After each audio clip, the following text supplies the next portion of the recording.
Hello, my name is Kay Grampich, short for Kasumbrerang Grammar and Speech, and obviously as my name speaks, I'll be giving you tips about grammar and speech out of Mr. Dictionary's given senses. Yada yada, yada. Hi, my name is Kay Encyclopedia, short for Kasumbrerang Britannica Encyclopedia Wikipedia.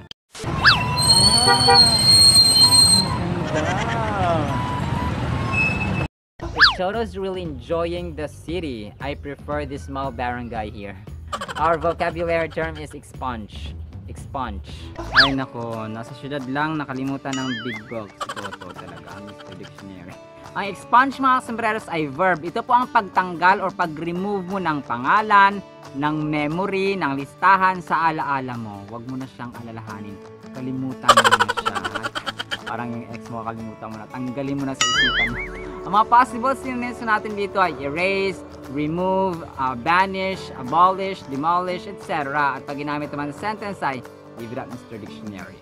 Theodore could not expunge the horrendous incident from his memory, even if it's been several years ago already. Expunge. Could is a verb, and to be specific, it's a modal verb. This is the past tense of can to show possibility or ability. For example, could you please send the email now? Yada yada. Theodore. Do you know Theodore Mayman? Si Theodore Mayman, mga sombreros, ay ang American physicist na nag-imbento ng laser. Tama po. Pero malaki po ang role na ginampanan ng kanyang tatay na si Abraham Mayman dahil siya ang nag-introduce kay Theodore or sa kanyang anak sa electronics engineering that led him to the invention of laser. Malaki ang role na ginampanan ng tatay ni Theodore Mayman, mga sombreros, na si Abraham Mayman sa kanyang invention. Basahin po natin usapang tatay tayo. Exodus chapter 20 verse 12. Sabi dito, igalang mo ang iyong ama at iyong ina. Sa gayon mabubuhay ka ng matagal sa lupaing ibinibigay ko or ibinibigay ni Yahweh o sa inyo ni Yahweh na inyong Diyos. Sabi pa dito, Psalm 103:13-14, kung paano nahahabag ang ama sa anak niya, gayon siya nahahabag or ganon si Lord nahahabag sa may takot sa kanya. O, imagine natin may takot lang, may takot sa kanya. Alam niya na alabok itong ating pinagmulan at sa alabok din naman ng ating kahantungan. Grabe, alam ng Diyos na yung kamay, yung buhay natin, yung katawan natin ay alikabok lamang, no? Galing sa alikabok. Kung kaya alam niya kung gaano tayo ka-fragile, kung gaano tayo ka-susceptible, kung gaano tayo ka-vulnerable, mga sombreros. Madaling mabasag, madaling masaktan, madaling ma-disappoint, madaling ma-discourage. 2 Corinthians 6:18, ako ang magiging ama ninyo at kayo magiging mga anak ko, sabi ng Panginoon makapangyarihan sa lahat. Grabe, no? Kung wala kayong tatay, no, God is our ultimate father. He is our perfect father and He loves us so much. If our father, earthly father ay mahal tayo, double and triple, millionth time pa or gazillion time pa ang pagmamahal ng Diyos sa atin. Kung kaya, let's read love in a day what's in the Holy Bible. Milo! Ang naka-invento ng Milo bilang malt drink, mga sombreros, ay si Thomas May na isang Nestle food scientist sa bansang Australia sa taong 1934. At alam niyo ba na iniinom talaga niya ang Milo araw-araw hanggang sa siya ay mamatay sa edad na 93. Di ba ang haba ng kanyang buhay? Pero hindi ko pa sinasabihan na uminom kayo ng Milo para mahaba ang inyong buhay. Pero yun po, at hindi po ito sponsored ng Milo. Muli po, ito po si Kasumbrerang Dennis, aka Kuya Kim 2.0, at nagsasabi, sabihan nyo kami, ang buhay ay masalanan ng ginagawa, masalanan ng ginagawa, faith, love, at pagsulod sa pag-asa. Muli po, maraming salamat po mga sombrero sa mga sumasama sa learning, sa wisdom, sa knowledge. Maraming salamat po at see you sa next segment. Bye-bye!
I hate this word, but it's Mom! Mr. Dictionary is using my big... You're always interrupting me, Toto. It's avaricious. Avaricious. Mom! Hiniram ko muna ang big... Ang avaricious, mga sombreros, ay adjective. Ito po yung paglalarawan natin sa sobra-sobrang pagkamkam, labis-labis na pagiging gahaman, especially po ng wealth or kayamanan. Medyo hindi po natin ito gusto. Ang mga possible synonyms po dito ay greedy, acquisitive, covetous, grabby, etc. At pag ginamit naman sa sentence ay let it fly, Mr. Dictionary, si Toto Bibida. Toto is an avaricious YouTuber doing festive mukbang most of the time. Avaricious. Konting kaalaman, mga sombreros. Nabanggit ni Mr. Dictionary ang YouTuber. Ang YouTube channel na may pinakamaraming subscribers sa buong mundo, mga sombreros, ay ang T-Series ng India. Ito po ay may 231 million subscribers as of December 20, 2022. Ang mukbang, mga sombreros, is a form of greed, or to be specific ay gluttony. Pero pasadahan natin ang greed, no? Yung mga kasakiman, hindi lamang sa pagkain, kundi maging sa mga posisyon, or sa pera, sa kayamanan, etc. Basahin po natin Luke 12:15. Sabi po dito, sabi ni Jesus Christ, "Then Jesus said to them, watch out, be on your guard against all kinds of greed. Life does not consist in an abundance of possessions." Ibig sabihin, gustong sabihin ni Lord sa atin na hindi sukatan ang iyong pagkatao or yung stand mo sa harapan ng Panginoon o sa ibang tao by your possessions, by your wealth, by your richness, mga sombreros. Hindi pera ang labanan sa mundong ito. Yes, we need money. Sino ang hindi gusto sa pera, di ba? Lahat tayo gusto at kailangan natin ng pera. Pero kapag pumasok na dyan ang selfish ambition, no, para lang magpayaman, at para maging sikat, maging influensya, without doing the purpose of God in our lives, doon mapapasok ang kasalanan ng greed or kasakiman. Sabi pa dito, Proverbs 28:25, greed causes fighting. Trusting the Lord leads to prosperity. No, tama naman, mga sombreros. Pansin po natin ngayon, may mga magkakapatid, magkakapamilya na nagkakalimutan ng relationship dahil lamang sa mga properties, dahil lamang sa mga perang hindi binayaran siguro, or basta no, pag pera ang usapan ay napakainit po ng topic, napakainit po ng relasyon, ng alam mo yun, understanding, parang nasisira lahat no? Lahat parang alam mo yun, gusto magkamal ng ganito, so since nagkakaroon ng division, nagkakaroon ng away, no? Nagkakaroon ng misunderstanding, nagkakaroon ng quarrel. Pero sabi dito, trusting the Lord leads to prosperity. Ang prosperity hindi lamang bonus na lang kapag marami tayong kayamanan. Unang-una sa lahat yung prosperity natin sa love, prosperity natin sa joy, sa patience, sa peace, sa calmness, understanding, sa care, sa concern. Yun po yung mga bagay na hindi mo pwedeng bilhin sa market. Yung mga bagay na hindi mo pwedeng gawin o hindi mo pwedeng sabing bigyan mo ko ng ganito, bibigyan kita ng pera, bibigyan mo ko ng care, bigyan mo ko ng love, bigyan mo ko ng affection, bigyan mo ko ng concern, ng understanding, ng peace, ng joy, ng happiness. Hindi ganun hindi mo sila nabibili sa malls or sa grocery stores, hindi po. Kung kaya, sabi dito, trusting the Lord leads to prosperity. Napakasarap po talagang mamuhay at tumira sa isang bahay na alam mo yung kahit na hindi ganong sagana, no, sakto lang, pero punong-puno ng pagmamahal at pag-iibigan at pag-uunawaan sa bawat isa. Kung kaya, let's read, love, and obey more what's in the Bible. Mayaman sa vitamin A, may scientific name na Daucus carota. Muli po ito po si Sobrano Dennis, aka Kuya Kim 2.0, at nagsasabing ang buhay ay mas lalo nagiging masaya, mas lalo nagiging puno ng faith, hope, and love pag si Lord Jesus Christ ang ating Panginoon, tagapagligtas at pag-asa. Muli po, maraming salamat mga sombreros, at see you sa next segment. Bye-bye! Hi, my name is Kebri Cyclopedia, short for Kasombrerong Britannica Encyclopedia Wikipedia. Hello, my name is Kay Grampich, short for Kasombrerong Grammar and Speech. Sa pula nung silang aking tuwa wala. Ito si Kasombrerong Manok. Kasombrerong hindi nawawala yung kapatid. Sabong, sabong, sabong. Can we condemn sabong? Our vocabulary term is unflappable. Unflappable. Huwag niyong gagayahin si Toto ha, pag sabong nang ginagalit mo ako dito. Ginagalit mo si Kasombrerong Dennis dito, Toto. Huwag niyong gagayahin si Toto sa pagsabong. Bahala kayo dyan. Basta ako dito nagpapaalala lang po ako ha. Ang unflappable, mga sombreros, ay adjective. Ito yung paglalarawan natin sa tropa nating kahit nasa gitna ng problema, nasa gitna ng mga difficult situations, ay kalmado pa rin. Ang mga possible synonyms natin dito ay imperturbable, kung napanood niyo yung vlog natin about imperturbable, unruffled, calm, cool, etc. At pag ginamit mo ng sentence ay, give it up, Mr. Dictionary, bigay mo na. Busy managers Robert, James, and Edward need a completely unflappable secretary. Unflappable. Secretary, secretary, secretary.